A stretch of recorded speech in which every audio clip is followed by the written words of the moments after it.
Welcome everyone. We continue to work on boat projects. Even on cold winter days, there are things that can be done inside, and when the sun is shining, it does warm up a bit on the boat.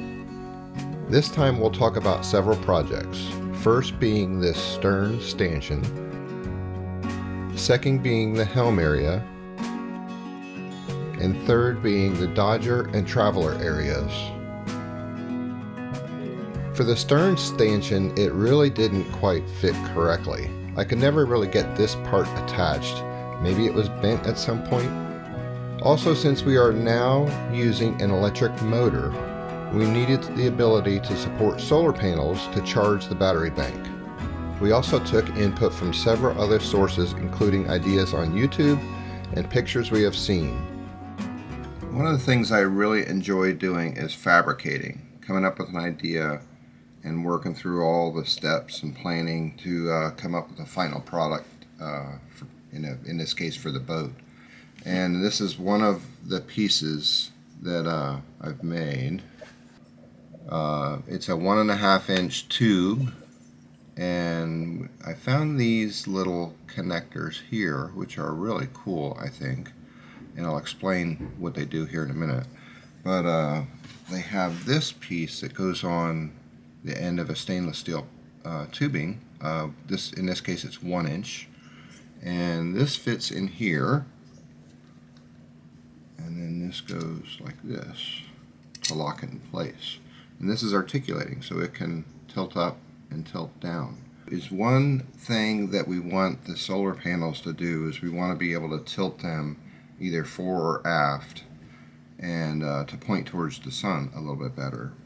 And the Bimini obviously will have two stainless steel tubing that come across the back of the boat. So back of the boat here, the stern. The stainless steel tubing will go across, and there'll be 4 of these that are welded to the top, of the Bimini. So there'll be pairs of 2, 1, 2, and then another pair of 2, 1, 2. And then this will be angled kind of like this. These will be pushed out to the ends, and then there'll be a tube that comes up to a bar here that holds the rectangle on the top here where the solar panels will be mounted. So what we'll be able to do is pull out these 2 pins, pull this off by clicking this back, and then we should be able to tilt the solar panel up. Put like a little brace in here to hold it. It'll probably be something very similar to this, and maybe one of these would come up to the brace. And then if you wanted to tilt it the other way, you would just attach it back in, tap that in place, disconnect this one, tap this over, and then this will be tilted this way. So that's the idea.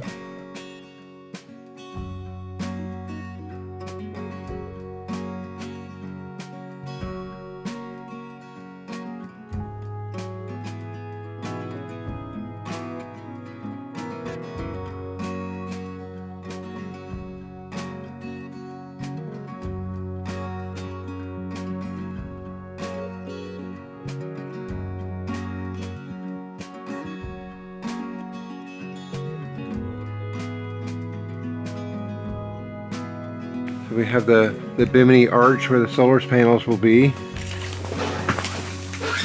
And this is 24.5. And we're going to come across the back and just do an angle right to there. So here's a story of, I guess, the creating process. But now I have to create the back bar that is similar to this. That's the old one. To come up with a form to bend the stainless. So I have this 1/8 inch melamine, and I glued a bunch of them together in an approximate shape, and then took my best guess to do a curve. So here's the curve of the boat. This is actually the post that comes up where the Bimini comes up through. You got the curve of the boat, and then this is one of the posts, the stanchion posts at the stern of the boat, come across the back of the boat, and here's the other one, and then to the other side of the Bimini. And this actually looks very good. You know, if you were able to get this perfect curve, I think it would look good. So I did that, and I started to bend some stainless, and I don't know whether the camera will do this justice, but it doesn't look good at all. So I guess any of these projects that you do where you're doing it yourself, you're going to end up having some sacrificial pieces for just trial and error, research and development, call it. And I called Julie down this morning and talked to her about it, and I guess we both feel that this looks like it was in an accident and somebody has come back and tried to straighten it, because it just looks like I hope the camera does that. Maybe if I could bring it up close, you'll see all of the, you know, it's just not a gentle curve. And I didn't even take this back on the boat and put it on there because I think it looks pretty bad. So I took another piece of stainless back there and just set it on the stanchion post. And I think we're just going to go with a one angle on each side.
So I had to figure out a way to get a curve in the pipe like this, so that I can weld them together and they'd be there at a given angle.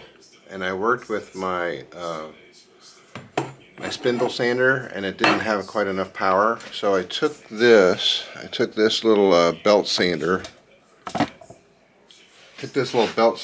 and then took the backstop off that it came with, and I put a 7/8 piece of pipe on there.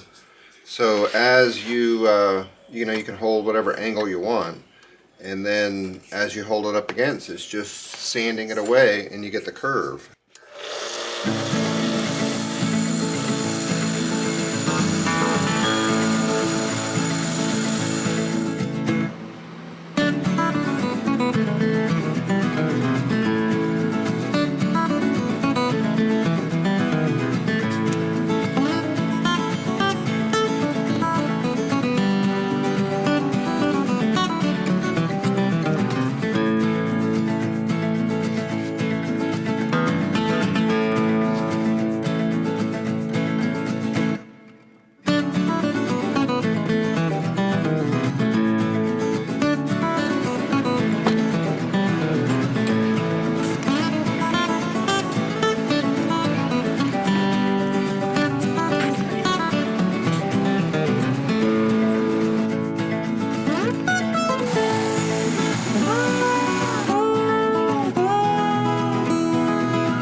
Yeah, you do see that. I constantly hit my head. And a note on price increases. When I bought the welder, I got with a local company down in Pennsylvania, and they gave me a welding bottle for argon. I had to buy the bottle. I think the bottle was like $230, and then to fill it was $32. And I did this when I was building the sawmill. So this time I took it back down to get it. It changed companies, and you no longer just fill. They don't fill anymore at that particular place. They just exchange. So my fill for $32 now changed to an exchange of $102. So 3 times more to get a tank of argon. Luckily, it lasts a long time.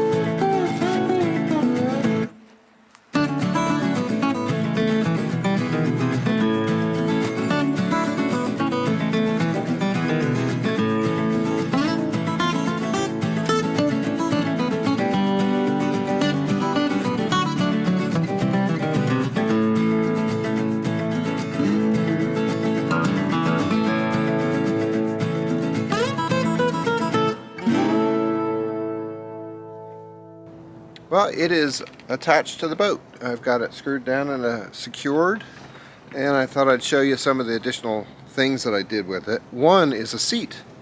I did a seat on both sides, one on port and one on starboard, so you can sit at the back of the boat and you don't have to sit on the cleat, which we typically did, and it's a little bit more comfortable. The other thing that I did was I made a motor mount to where I can mount the motor on the back of the Bimini here. Before, what we do is I just manhandle it on the boat and try to put it below, and it wasn't the safest thing we were doing. So this will be nice to be able to operate and lift the boat out of the dinghy and put it back on the dinghy with a little more safety in mind. So the other thing I did is I ran wires through the back tube here and drilled holes in the top so the wires can come out and attach the solar panels, as well as the cable for the GPS to come up and be mounted to the top of the Bimini between the two. The other thing that I can't do right now is I can't weld on the rectangle that'll hold the solar panels, because we don't know exactly where the backstay is going to come through the arch here. So I wanted to wait until we get the mast up, and we'll know exactly where that backstay goes through, and then I'll be able to put those in as close to the backstay as I want, probably within an inch or so. The other thing I mentioned to my neighbor was, you know, the welds I think are good, but they could be better. He said, if you would have spent $10,000 for somebody to build you a Bimini, you'd have been looking at the weld saying, oh, I could have done that weld better. So he is perfectly correct about that. Thank you, JP. I'm very satisfied with how it came out, and I'm excited to use it and enjoy it. The next project is the Helm. So if I'm sitting on the starboard side looking inboard, there is the Helm base, the wheel itself, and the stainless steel arch that went along the front that's used as a handhold for support. And then there had been a cylindrical structure that held the compass and the diesel throttle. I've removed that part. What we are envisioning is a slope box-like structure that is angled that will support a tablet. Maybe extend the front a bit to provide a place for the compass so it's out of the way. Install a knob that will serve as a throttle for the electric motor, and maybe an amp meter and USB charger. I wanted to make this out of fiberglass, so the easiest way to do that is to make a mold.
Last time when we sailed and we had the boat in the water, we used this particular tablet, and it's got a hard case on it and that kind of stuff. So I made it to where that fits right in there if we need to.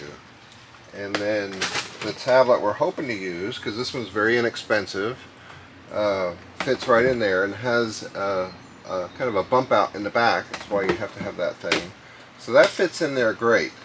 When I made this, it was really cold out. So I did have some problems. The gel coat pulled away from the mold just a little bit here, and around the back. But I'm not too worried about that. I do plan on making another one of these because we're not sure about this amp meter, the placement of a USB port, those types of things. So we can change the configuration with this panel over here, so we have some options in the future. So the throttle on the side worked out very well. This is, you can feel a little detent when you're there, and that'll be reverse. You go to neutral and you go forward. So that'll be real easy. And we like the knob because a lever, I think you might bump into. And since it's an electric motor, the torque is really quick, and we think this will just be a little bit better. One nice thing about having the tablet is we will be able to pull it out of here, take it down below. We can work on it as a computer. It's got a keyboard with it, and it'll allow us to plan routes and that kind of stuff, and then come out and set it up and go. So here's the Dodger installation. Yeah, I bent these one angle here, and then I did do a calculated measurement at various spots. So that looks pretty good. The handle on the side. So Julie's going to start making the Dodger. It'll come up along here, along the window, and then across the back of this to the other side. And, well, a comedy of errors today, or just things that went on. I wanted to show you this. This is the car that goes on the Traveler, where you pull your main back and forth, and then this goes on top. This is called a fiddler block, and the fiddler block has quite a bit of wear in there, so I decided to go ahead and change it. So not a big deal. It's a little expensive, but not too bad. So I bought a new one, and trying to fashion this one. I don't know if you can see, but this one's actually welded on, and this one is just a shackle. So I had to buy this. This is made by the people that do these cars. It's just a replacement for this. So this will go on, no problem, right? Good, we're good there. So then on with this, the bracket that goes on here is what pulls the car back and forth across the Traveler. So I bought a new line for that, and then this morning Julie helped me, and we spliced the ends on the rope so we can pull this along. So I went out to the Traveler and took this piece off, and the screws were So I tried to put the screws back on after I had this back together and spliced, but there's not a lot of meat there, so I decided I need to maybe either enlarge the nut, or you can see there's two holes on this side, and this thing's an exact duplicate both sides, so I can just reverse it and drill two holes and tap it, and then have fresh metal to work on. And then I might as well powder coat this while I'm at it. But so went out there to remove this from the Traveler. Went out to the Traveler and took it apart and went to roll this off, not knowing how the innards of this actually works. And all the ball bearings fell out and rolled all over the deck and all over bounced off the boat. It would have been pretty funny to have videotaped. So there's 24 of these little tiny 1/4 inch ball bearings, and I said, oh no, and I got all the pieces. I didn't get all the ball bearings because they went down in the snow and the dirt and the mud and all that kind of stuff, but luckily Amazon has 1/4 inch ball bearings, stainless steel, for $4.63, I think it is. So that's not bad. So 2 steps forward, 1 step back. I got it spliced and got this. I got the fiddler block that's ready to go on, but I need to drill two new screws. And Monday the ball bearings were in. So the ball bearings aren't bad. I imagine they're 20 years old, and the races look pretty good. So these go on there. So I have all those pieces. So it might actually be good to have this apart and cleaned and repacked with some dry silicone, and then put all back together.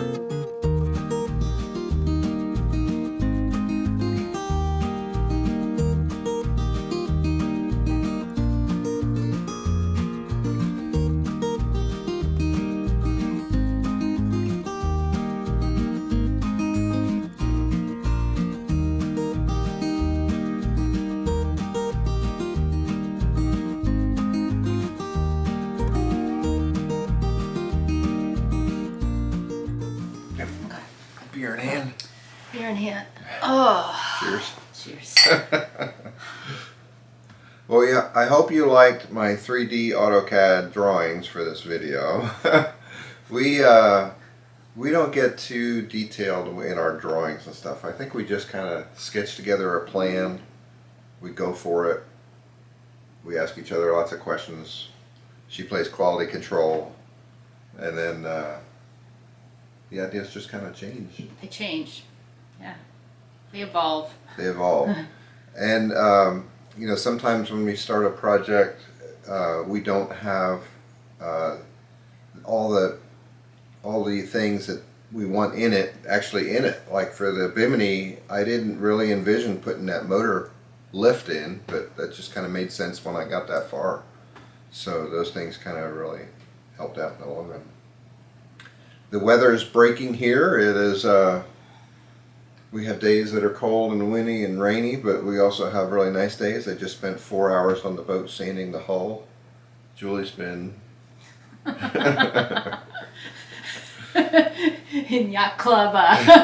Julie's been doing the membership book behind us there. We have lots of printer activity going on and collating, stuff like that, getting that done. But sewing starting soon. Yeah, as soon as this project's done. I can get my table back. Yeah.